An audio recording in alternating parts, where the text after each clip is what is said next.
Hi there. Welcome to GridMate Learning Channel. Today we will walk you through how to import data using the GM Import Wizard. This feature makes it easy to bring in data from external sources into your Salesforce organization. Let's start by enabling the import object. Click on Edit Page to open the App Builder. Click on your component and scroll down. Then check Enable Import Object. Click Save and go back to your page.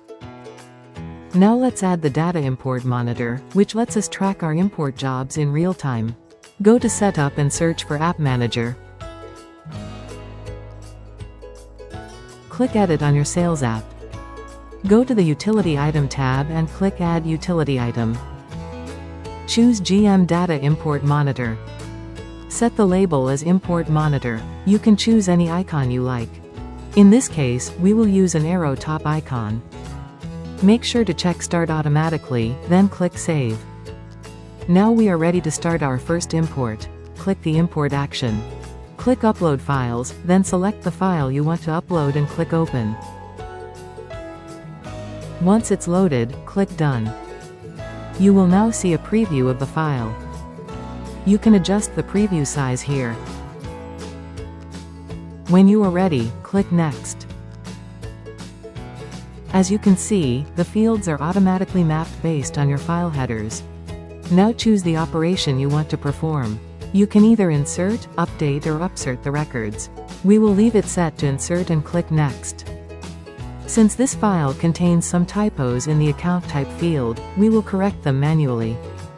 Once the corrections are done, click Next. Let's save this mapping configuration so we can reuse it for similar files in the future. Choose Save as a new mapping. Give your mapping a name like Account Type Mapping and click Submit to start the imports. To track the progress, open the Imports Monitor. Here you will see real-time updates. In this case, the job has completed successfully with no errors, and all records were imported correctly. You can also view detailed results to verify everything was processed as expected.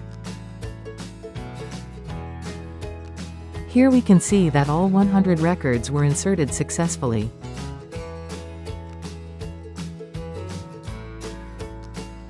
Now let's try importing a second file.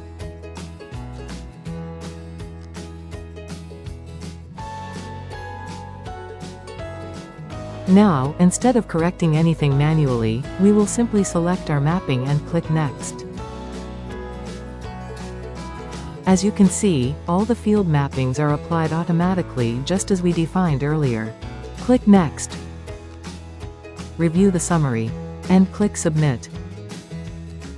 Back in the Imports Monitor, we can confirm that this second job also completed successfully. Thanks to the saved mapping, all fields were mapped and cleaned up automatically, saving time and avoiding repetitive manual work. Thank you for watching.